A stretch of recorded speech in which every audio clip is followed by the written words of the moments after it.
Have you ever felt completely overwhelmed by circumstances?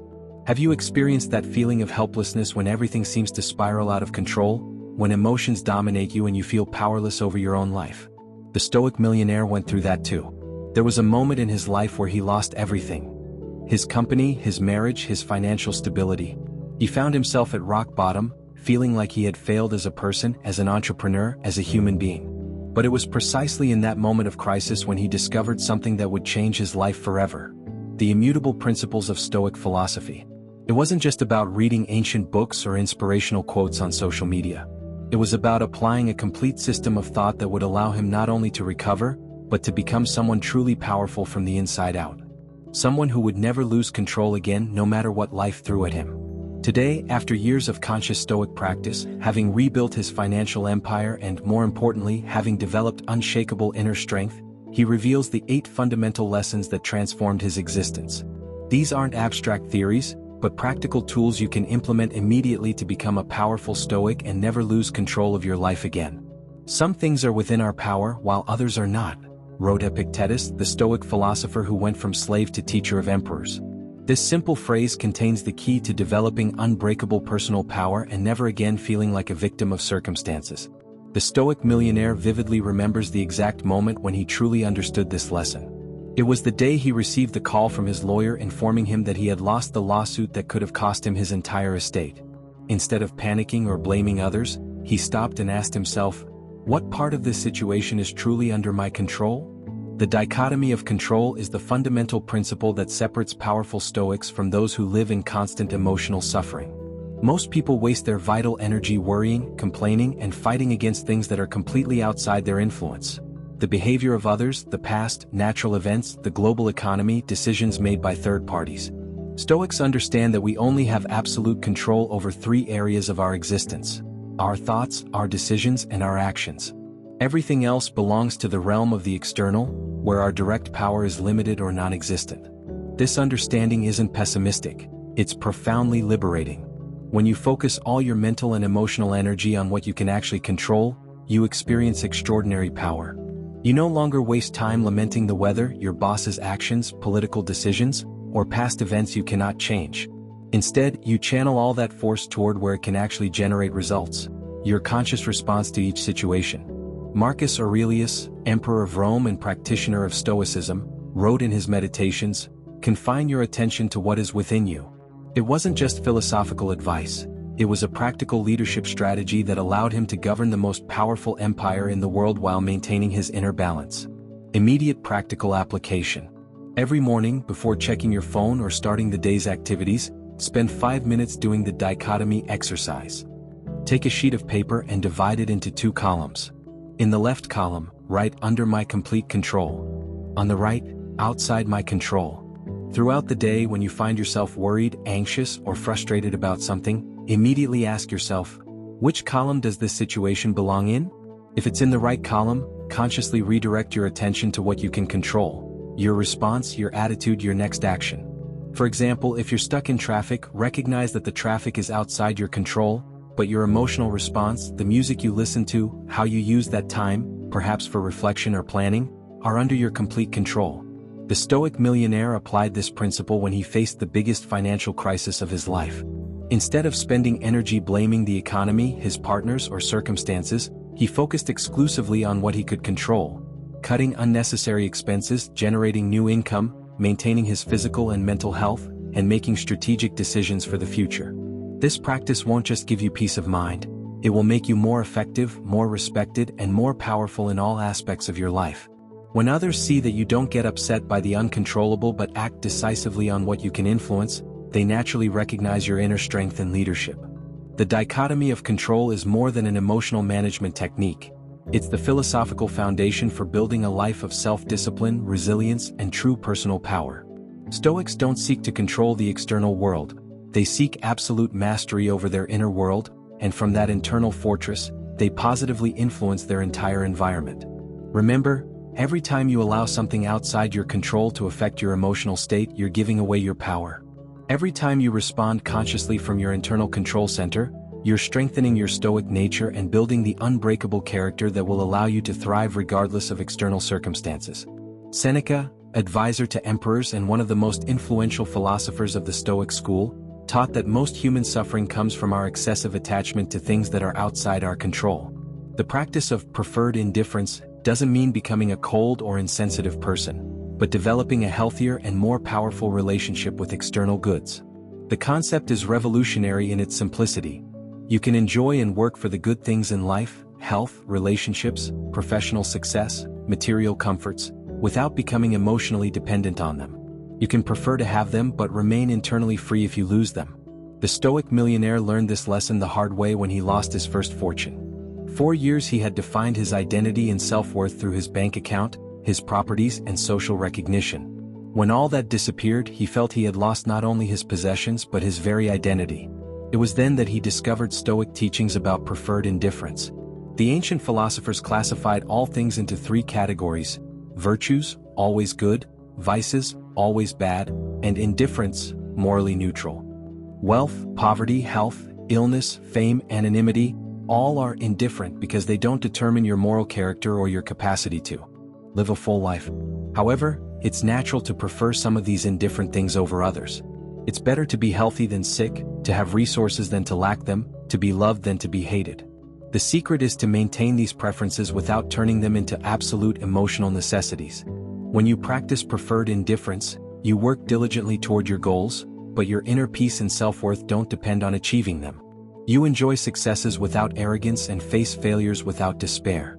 This attitude paradoxically makes you more effective because you make better decisions when you're not emotionally desperate for certain outcomes. Marcus Aurelius wrote, "Remember that very little disturbs the life of a well-centered man. He is like a rocky promontory against which the waves constantly break, but it remains firm and tames the fury of the water around it." The practice doesn't mean passive resignation or lack of ambition. On the contrary, it frees your energy to pursue objectives from a place of inner strength rather than desperate need.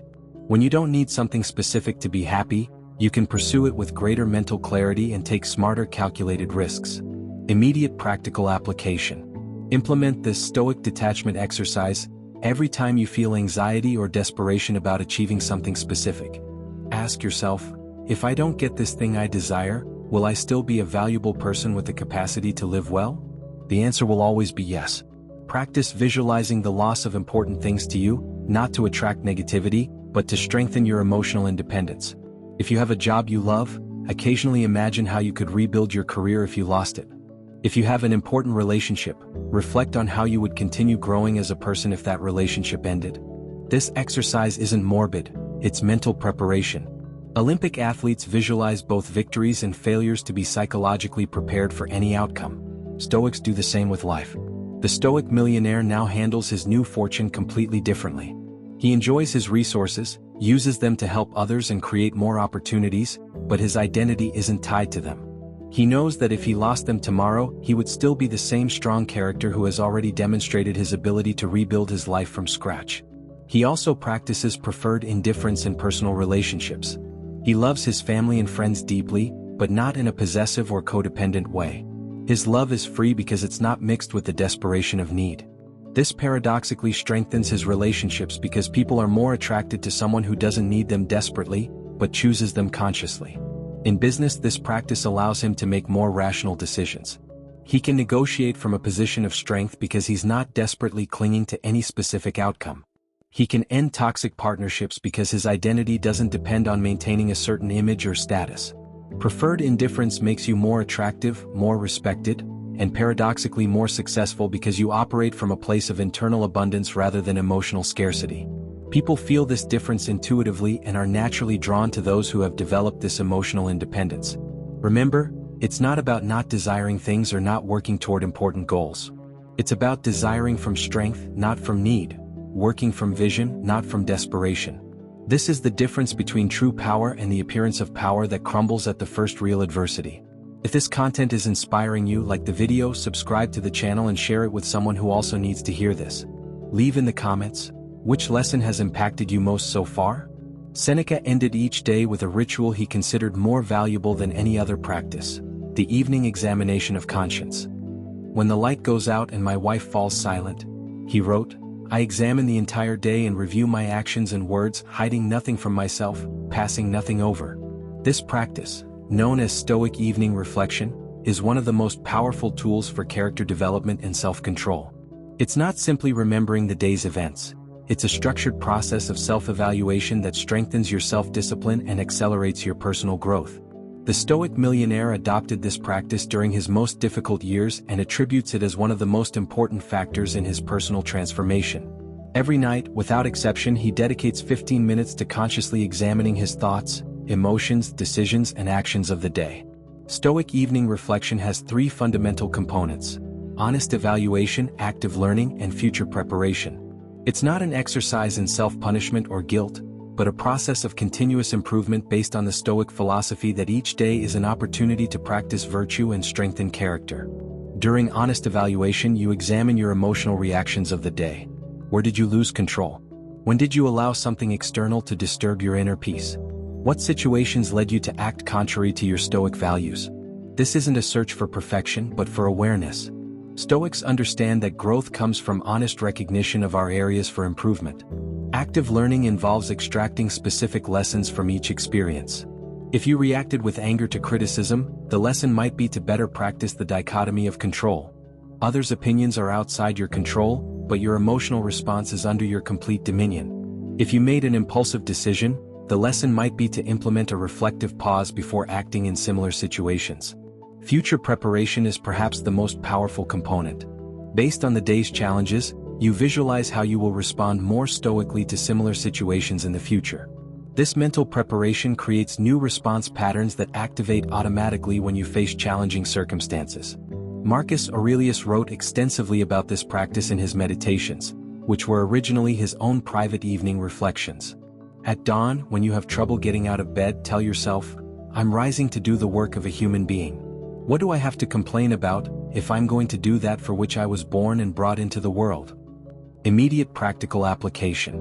Establish a fixed time for your evening reflection, ideally 30 minutes before sleep. Create a conducive environment. Turn off electronic devices, sit comfortably with a notebook dedicated exclusively to this practice. Use these three guiding questions each night. Where did I lose control today? Identify specific moments where your emotions dictated your actions instead of your reason and values. What specific lesson can I extract from today's challenges? Don't look for general lessons, but concrete learnings you can apply tomorrow. How will I respond more stoically when I face similar situations? Visualize your ideal response and mentally practice different scenarios. The Stoic Millionaire remembers a particularly revealing night during his financial recovery process. He had had a frustrating meeting with potential investors who rejected his proposal. His first reaction was to blame his presentation, market conditions, even the investors' personalities. During his evening reflection, he recognized that he had allowed the rejection to affect his self-esteem and had spent hours in unproductive thoughts of resentment. The lesson was clear: rejections are outside his control, but his emotional response and subsequent actions are completely under his domain. He visualized how he would respond to future rejections. He would thank them for feedback, maintain his composure, extract any useful information, and immediately follow up with the next potential investor. This mental preparation became reality when he faced subsequent rejections. His response was automatically more stoic and productive. Evening reflection also helps you recognize and celebrate your stoic victories. When you maintain calm in the face of provocation, when you choose the virtuous response over the easy one, when you act from your principles despite external pressure, it's important to consciously recognize these moments. This reinforces positive patterns and strengthens your identity as a person of solid character. Over time, this practice fundamentally transforms your relationship with yourself. You develop increasingly refined awareness of your mental and emotional patterns. You become a conscious observer of your own life instead of simply an automatic reactor to circumstances. The benefits extend beyond personal growth. People notice when someone is genuinely committed to their personal development. There's a different quality in those who practice consistent self-reflection. Greater self-awareness, better self-control, more thoughtful decisions, and a calmer, more centered presence. Evening reflection is like physical training for character. Just as muscles strengthen with consistent exercise, your stoic character develops through this daily practice of self-evaluation and conscious improvement. The Stoics had a practice that might seem pessimistic at first glance, but which is actually one of the most powerful tools for developing unbreakable resilience: conscious mental preparation for adversity. This practice, known as premeditatio malorum, or premeditation of evils, isn't thinking negatively, but mentally training to be prepared for any challenge life might present. Epictetus, who experienced the most extreme adversities going from slave to respected philosopher, taught that suffering doesn't come from external events, but from the difference between our expectations and reality. When you mentally prepare for possible adversities, you eliminate the element of shock and surprise that intensifies suffering. The Stoic Millionaire considers this practice as one of the main reasons he could not only survive his financial crisis, but emerge stronger. Years before facing economic problems, he had mentally practiced scenarios where he lost his wealth. Not because he expected it to happen, but because he wanted to be psychologically prepared if it occurred. Mental preparation for adversity works on multiple levels. First, it allows you to develop specific contingency plans for different difficult scenarios. Second, it reduces present anxiety because you know you're prepared to face challenges. Third, and most importantly, it develops your internal confidence because you know you can handle any situation that arises. This practice isn't intellectual masochism or toxic negativity. It's strategic mental training, similar to how firefighters practice in simulated burning buildings or pilots train in simulators for emergencies. When the real situation presents itself, they respond from training and preparation, not from panic and confusion. Seneca wrote, "It is likely that some troubles will torment you, but it is also possible that they will not. Why anticipate your suffering?" But he also wrote, "Every new beginning comes from some other beginning's end," recognizing that changes and challenges are a natural part of human existence. Marcus Aurelius practiced this mental preparation regularly. In his meditations he wrote, "In the morning tell yourself, 'Today I will meet interference, ingratitude, insolence, disloyalty, malevolence, and selfishness.'" It wasn't pessimism. It was realistic preparation that allowed him to maintain his emotional balance when facing these challenges as emperor. Immediate practical application. Implement weekly Stoic preparation sessions of 20 minutes. Choose a fixed day of the week and a quiet place where you can reflect without interruptions. Identify the 3 most important areas of your life: health, relationships, career/finances. For each area, visualize a significant but realistic challenge you might face. Don't imagine improbable catastrophes, but difficulties that are within the range of normal human possibility. For example, in health, how would you respond if you received a serious medical diagnosis? What internal and external resources would you use? How would you maintain your stoic perspective and your ability to find meaning and growth even in that situation? In relationships, how would you handle the loss of an important relationship? Conflict with a loved one? The need to establish difficult boundaries? In career/finances, how would you rebuild your economic stability if you faced a significant loss of income? What skills do you have that are transferable? What are your real resources beyond money in the bank? During these visualizations, don't focus on the emotional pain of the situation, but on your practical and philosophical response. What Stoic principles would you apply? What specific actions would you take? How would you find opportunities for growth and service to others even in difficult circumstances? The Stoic Millionaire remembers that when he finally faced his real financial crisis, his first reaction was almost relief. He had visualized that situation so many times that he knew exactly what to do. He had specific plans to reduce expenses, generate alternative income, and maintain his mental and physical health during the recovery process. More importantly, he had developed a deep understanding that his value as a person wasn't determined by his bank account. This mental preparation allowed him to act from clarity and strength instead of panic and desperation. Also practice mental preparation for minor daily adversities. Before important meetings, difficult conversations, or potentially stressful situations, take a few minutes to visualize different scenarios and your ideal Stoic response to each one. This practice develops what modern psychologists call cognitive resilience, the ability to maintain clear mental function under stress.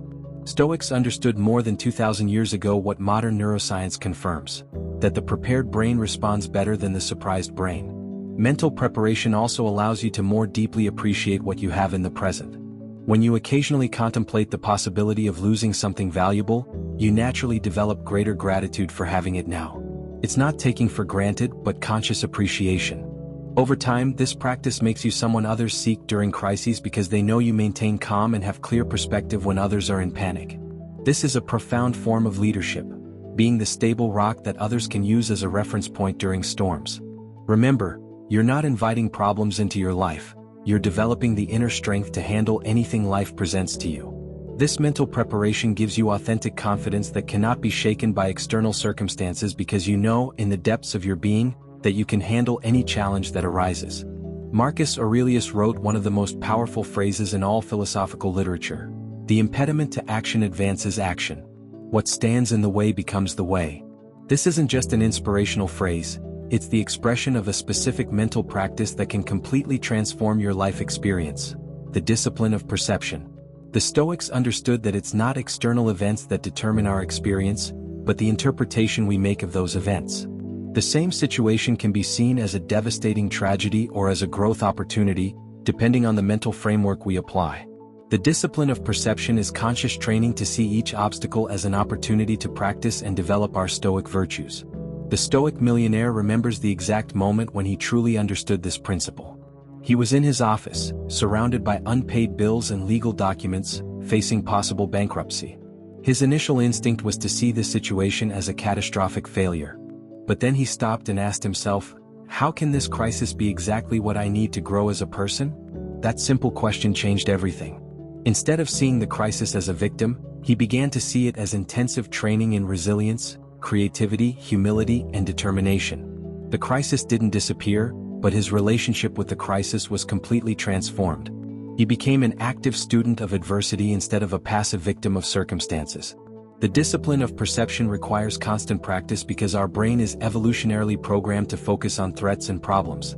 This negativity bias was useful for survival when we lived in dangerous environments, but in the modern world, it often unnecessarily amplifies our suffering and limits our ability to see opportunities.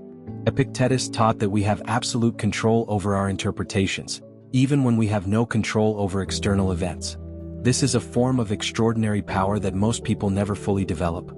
They can control your environment, your circumstances, even your body to some extent, but no one can control how you mentally interpret and respond to any situation. Immediate practical application. Develop the Stoic reinterpretation protocol that you can apply immediately when facing any obstacle or challenging situation. Step 1. Pause and recognize.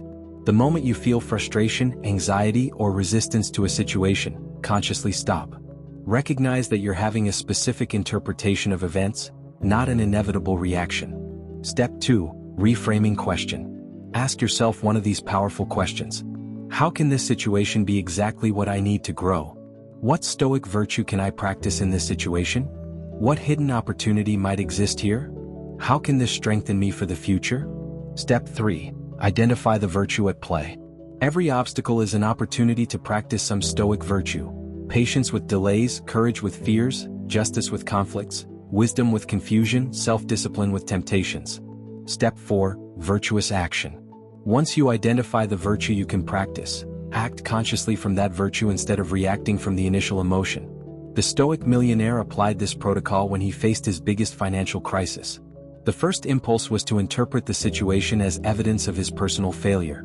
Applying the discipline of perception, he reinterpreted the crisis as a unique opportunity to develop true resilience, learn skills he had never needed before, and discover internal resources he didn't know he had. The bankruptcy became an accelerated mastery in crisis management, financial creativity, and emotional strength. The humiliating meetings with creditors became practice in humility and communication under pressure. The months of uncertainty became intensive training in tolerance for ambiguity and faith in his ability to rebuild. When he finally recovered his financial stability, he had developed capabilities he never would have acquired without the crisis. More importantly, he had developed authentic confidence based on real evidence that he could handle any challenge life presented to him. This practice works equally well with minor daily obstacles. A traffic delay becomes an opportunity to practice patience and use time for productive reflection. An unfair criticism becomes practice in maintaining equanimity and extracting any valid elements while ignoring what isn't constructive. A canceled project becomes an opportunity to develop flexibility and explore alternative directions. The discipline of perception isn't forced positivity or denial of difficult realities. It's a mature recognition that you always have more power over your life experience than initially appears. You can't control events, but you can develop absolute mastery over how you interpret and respond to those events. Seneca practiced this discipline even when facing his own death. When Emperor Nero ordered him to commit suicide, Seneca saw the situation as a final opportunity to demonstrate the Stoic principles he had taught for decades. He faced his death with serenity, using his last moments to teach his followers about courage and acceptance. With consistent practice, the discipline of perception becomes automatic. You develop what we might call stoic vision, the natural ability to see opportunities for growth and strengthening in situations that others would consider only negative. This transformation in your way of perceiving has profound effects in all areas of your life. You become someone others seek during crises because they know you'll find constructive ways to approach problems. You become more innovative because you see opportunities where others see only obstacles. You develop extraordinary resilience because every challenge becomes fuel for your growth instead of something that weakens you. The discipline of perception is perhaps the most powerful Stoic practice for transforming your daily life experience. It doesn't change external circumstances, but it fundamentally changes your relationship with those circumstances, and that relationship is what determines your level of happiness, effectiveness, and personal growth. At the heart of Stoic philosophy is a fundamental distinction that can completely transform your personal effectiveness: the difference between responding consciously and reacting automatically. Emotional detachment, as taught by the Stoics, doesn't mean becoming a cold or unfeeling person, but developing the ability to feel emotions without being controlled by them. Epictetus used the metaphor of an actor in a play. The actor can feel all the emotions of his character: anger, love, fear, joy, but never forgets that he is acting. He remains conscious of his real identity beyond the role he's playing. Similarly, the Stoic experiences all natural human emotions, but maintains his identity centered in reason and virtue, not in fluctuating emotional states. The Stoic Millionaire considers emotional detachment as the skill that has had the most impact on his business and personal success. During his years of financial rebuilding, he faced countless situations that could have generated destructive emotional responses. Meetings where he was humiliated, investor rejections, partner betrayals, moments of deep doubt about his ability to recover. In each situation, he consciously practiced emotional detachment. This didn't mean suppressing his emotions or pretending he didn't feel them. It meant recognizing the emotion, understanding its message, but then choosing his response based on reason and Stoic principles instead of being carried away by immediate emotional impulse. Stoic emotional detachment is based on a deep understanding of the transitory nature of all emotions. Marcus Aurelius wrote, "How quickly all things disappear, the bodies themselves in the physical world, and in time, the memories of them." Emotions, however intense they may be, are temporary phenomena that arise and pass like clouds in the sky. When you develop emotional detachment, you create a space between stimulus and your response. In that space lies your power of choice. You can feel anger without acting destructively.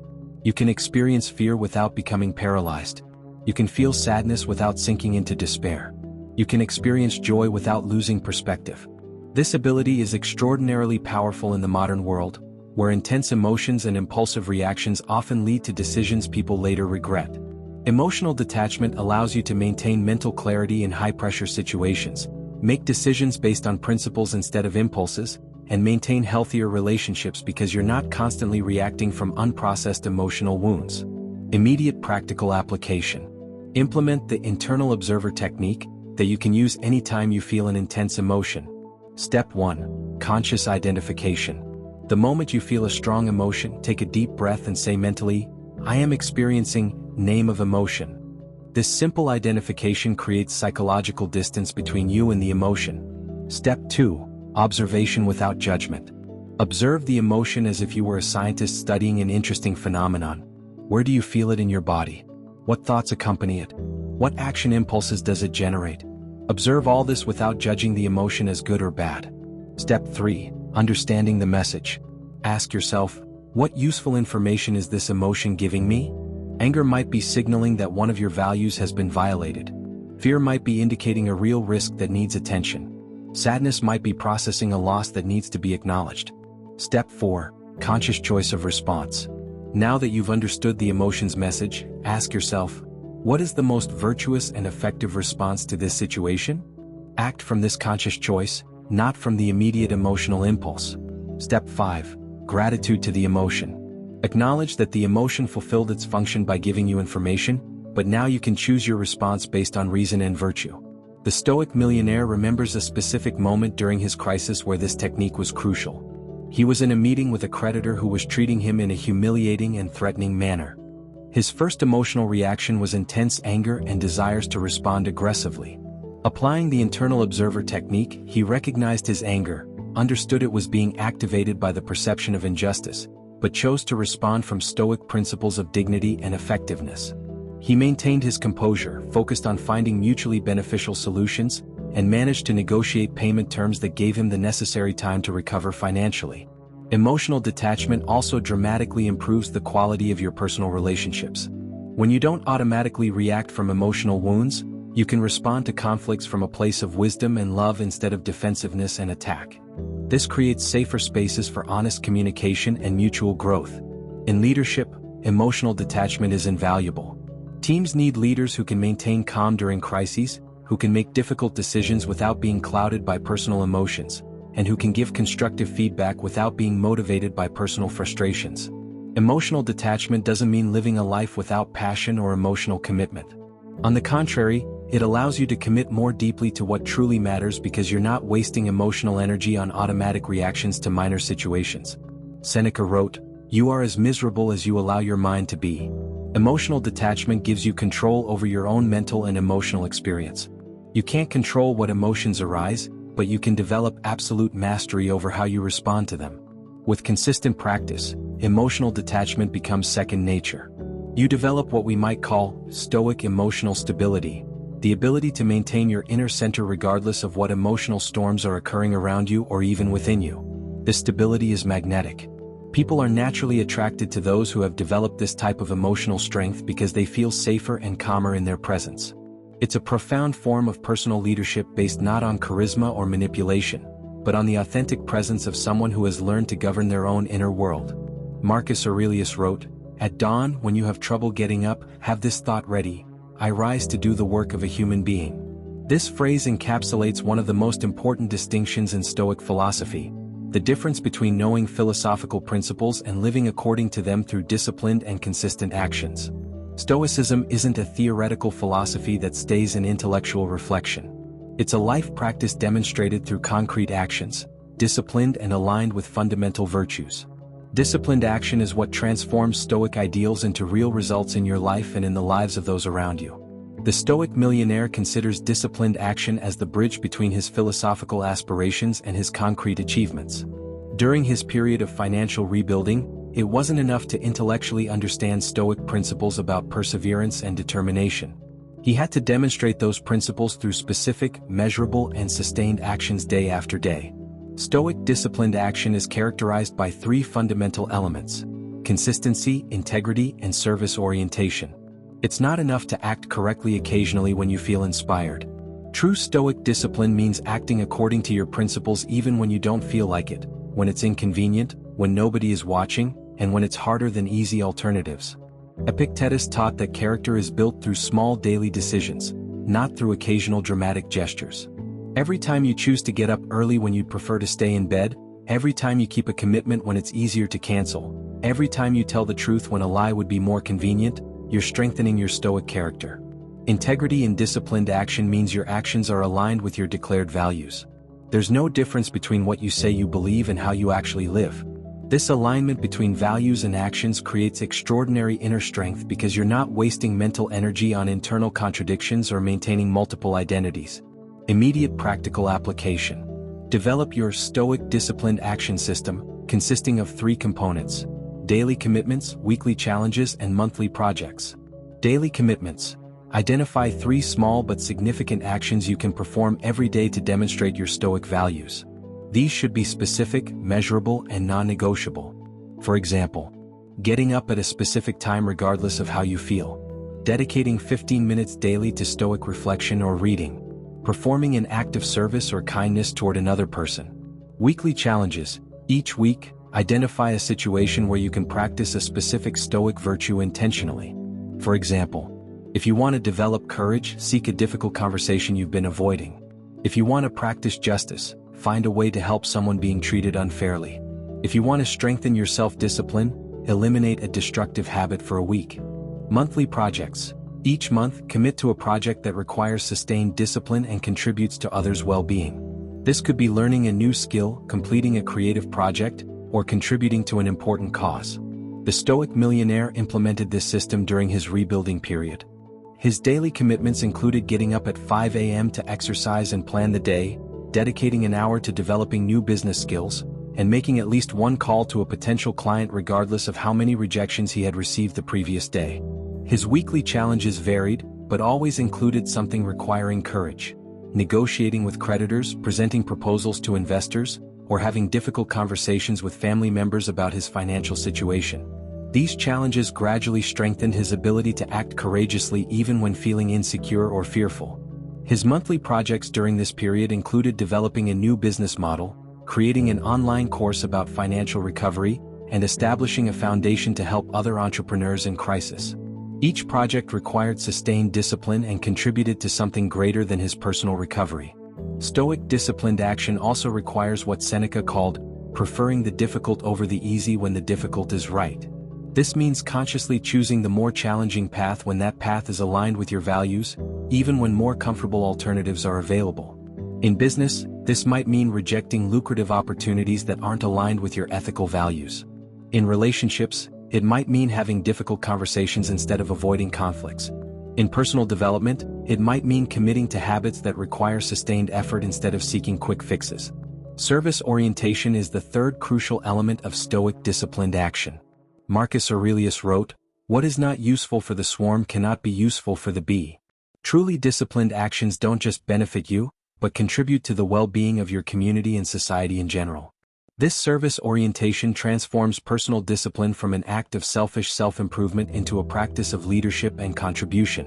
When your disciplined actions are oriented toward service, you develop deeper and more sustainable motivation because you're connected to something greater than your immediate self-interest. The Stoic Millionaire found that his most disciplined and effective actions were those that simultaneously helped him recover financially and helped others face similar challenges. Writing about his experience, creating resources for other entrepreneurs in crisis, and sharing his learnings became more powerful sources of motivation than simply recovering his personal fortune. Stoic disciplined action requires patience with the process. Results aren't always immediate, and there are often periods where it seems your efforts aren't generating the desired progress. During these periods, discipline becomes even more important because it's easy to give up when you don't see immediate results. Seneca taught that discipline itself is its own reward. Each act of discipline strengthens your character, increases your self-confidence, and develops the ability to trust yourself to fulfill your commitments. This personal confidence based on evidence of consistent disciplined actions becomes a source of inner strength that cannot be shaken by external circumstances. Over time, Stoic disciplined action becomes your fundamental identity. You're no longer someone who occasionally acts with discipline. You become a disciplined person who occasionally has moments of weakness. This identity transformation is profound and lasting because it's based on accumulated evidence of consistent actions, not on desires or intentions. Memento mori, remember that you will die. This Stoic practice might seem morbid at first glance, but it's actually one of the most powerful tools for living with purpose, conscious urgency, and deep appreciation for every moment you have. It's not about obsessing over death, but about using awareness of mortality as motivation to live more fully. Seneca wrote, "Each new day is a step toward eternity." Marcus Aurelius constantly reflected on the brevity of human life, not to generate anxiety, but to create clarity about what truly matters. When you have a living awareness that your time is limited, you naturally prioritize what's truly important and stop wasting energy on trivialities. The Stoic Millionaire considers the practice of memento mori as the catalyst that transformed his relationship with time, goals, and relationships. During his financial crisis, there was a specific moment where he realized he had been living as if he had unlimited time, postponing important conversations, avoiding necessary risks, and prioritizing comfort over growth. The practice of memento mori isn't constantly thinking about death in an anguishing way. It's developing a serene but vivid awareness that each day is a limited gift, and that how you use that day matters deeply. This awareness creates what Stoics called conscious urgency, the motivation to act with purpose and meaning, not from anxiety but from appreciation. Marcus Aurelius wrote in his Meditations, "It is possible that you leave life immediately. Let this determine your actions, thoughts, and words." It wasn't a pessimistic reflection on death, but an invitation to live each moment with the intensity and purpose it deserves. The practice of memento mori has transformative effects in multiple areas of your life. First, it dramatically clarifies your priorities. When you recognize that your time is limited, you naturally stop spending energy on minor dramas, trivial conflicts, and activities that don't contribute to your growth or others' well-being. Second, it increases your courage to take important risks. When you understand that life is brief, fear of failure loses much of its power over you. The greatest risk becomes reaching the end of your life without having tried the things that truly matter. Third, it deepens your appreciation for present relationships and experiences. When you know that each conversation with a loved one is limited, you pay more attention, express more gratitude, and are more conscious of the preciousness of those moments. Immediate practical application. Implement the daily memento mori reflection at 3 specific moments of your day. Morning reflection.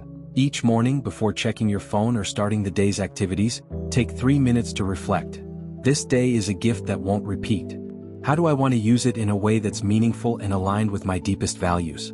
Midday check. At noon, pause for a moment and ask yourself, if this were my last day, would I be satisfied with how I've used the first hours? What adjustments do I need to make to live the rest of the day with more purpose?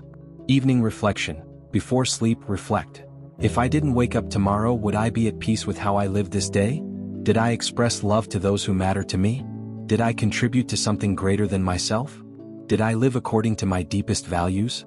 The Stoic Millionaire remembers that the practice of memento mori was crucial during his financial rebuilding process. Awareness that his time was limited motivated him to take bolder actions, have more honest conversations with potential investors, and not postpone difficult but necessary decisions. It also transformed his relationship with failure.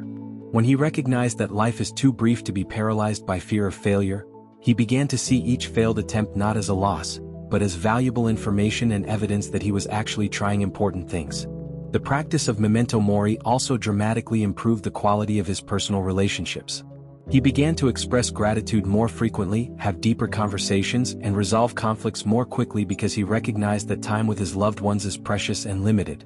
In business, this practice helped him focus on creating lasting value instead of seeking quick profits. When you recognize that your time to contribute to the world is limited, you naturally want to ensure your efforts have a positive and lasting impact. The practice of memento mori shouldn't generate anxiety or despair. On the contrary, when practiced correctly, it generates a sense of peace and purpose. You recognize that you're part of a larger natural cycle, that your time here is limited but meaningful, and that you have the opportunity to use that time in a way that honors both your potential and your responsibility to others. Seneca taught that life isn't short if you use it wisely. The problem isn't the brevity of life, but the way most people waste it. When you practice memento mori, you begin to live with the intensity and purpose that makes each day rich and meaningful. The practice also develops a more mature perspective on problems and challenges. When you recognize that your current problems are temporary and that your time to resolve them is limited, you develop constructive urgency that motivates you to act instead of worrying uselessly. Epictetus taught that we should live each day as if it were complete in itself, but also as if it were part of preparation for something greater. This perspective allows you to be completely present in the current moment while maintaining a long-term vision of what you want to create with your life. The practice of memento mori also helps you develop what Stoics called indifference toward death. Not because you don't value life, but because you've lived so fully that you don't fear dying. When you've expressed love, contributed to others' well-being, and lived according to your deepest values, death loses its power to terrorize you. The Stoic Millionaire now lives each day with a serene but vivid awareness that it's a limited gift. This awareness motivates him to take important risks, express gratitude frequently, resolve conflicts quickly, and focus his energy on what truly matters. He doesn't live with anxiety about death, but with deep appreciation for life. With consistent practice, memento mori becomes a source of extraordinary motivation. You no longer postpone important conversations, no longer avoid necessary risks, no longer waste time on trivialities. You live with the conscious urgency of someone who recognizes that each moment is precious and that how you use your limited time is one of the most important decisions you'll make. After exploring these 8 fundamental lessons of Stoicism, we arrive at the deepest understanding of all, that your true power doesn't reside in controlling external circumstances, but in consciously choosing your response to any situation life presents to you. The Stoic Millionaire didn't become powerful because he managed to control his environment, but because he developed absolute mastery over his inner world. When he lost his fortune, he didn't lose his identity. When he faced humiliations, he didn't lose his dignity. When he found himself at the lowest point of his life, he didn't lose his ability to choose his response. Each of these lessons, from the dichotomy of control to the practice of memento mori, are tools for developing what Stoics considered the most precious good, inner freedom. This freedom doesn't depend on external circumstances, can't be granted by others, and can't be taken away by anyone but yourself. Stoic philosophy teaches you that you already possess everything you need to live a powerful, full, and contributory life. You don't need to wait for circumstances to change, you don't need others to give you permission, you don't need perfect conditions. You can start right now from where you are with what you have. Epictetus, who went from slave to philosophy teacher, demonstrated that external circumstances don't determine your capacity to develop wisdom, virtue, and inner strength. Marcus Aurelius, who governed the most powerful empire in the world, demonstrated that even in positions of great external power, true strength comes from mastery of oneself. Seneca, who experienced both wealth and loss, demonstrated that your value as a person isn't determined by your material possessions. Stoicism isn't a philosophy for easy times. It's a life system designed to help you thrive, especially during the most challenging moments. When everything external crumbles, Stoic principles become your unshakable rock. When others are in panic, your Stoic training allows you to maintain calm and act with wisdom. But Stoicism isn't just for crises either. It's a way of living that makes each day richer, more meaningful, and more connected to what truly matters. It helps you enjoy successes without arrogance, face failures without despair, and live each moment with a depth that most people never experience. The world needs more people who have developed this Stoic inner strength. It needs leaders who make decisions based on principles, not emotional impulses. It needs individuals who can maintain calm during storms and who can act with courage when others are paralyzed. It needs people who have developed the emotional independence that allows them to love without possessiveness, work without desperation, and contribute without seeking constant recognition. Your practice of Stoicism isn't just for your personal benefit. Every time you respond with serenity to a provocation, you're modeling a better way of being human. Every time you act from principles when it would be easier to compromise them, you're raising the level of integrity in your environment. Every time you maintain perspective during a crisis, you're being a beacon of stability for others. The Stoic path isn't easy, but it's simple. It doesn't require external resources, special circumstances, or extraordinary abilities. It requires consistently committing to the practice of virtue, day after day, decision after decision, moment after moment. The truth is you already have everything you need to begin. You have the ability to observe your thoughts, to choose your responses, to act according to your deepest values. You have the ability to turn every obstacle into an opportunity for growth, every challenge into an opportunity to practice virtue. The power you seek isn't in the future when you have more resources or better circumstances. It's available right now, in this moment, in your capacity to choose your response to whatever you're facing. Which of these lessons are you going to apply now, to never lose control again? What will be your first step toward becoming the powerful Stoic you already have the potential to be? The time to begin isn't tomorrow, it's not when you feel more prepared, it's not when circumstances are perfect. The time is now. Your Stoic life begins with your next conscious decision.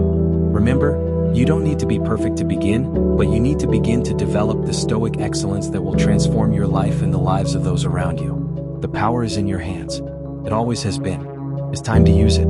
If this content inspired you, like the video, subscribe to the channel and share it with someone who also needs to hear this. Leave in the comments, which of these lessons are you going to apply in your life today?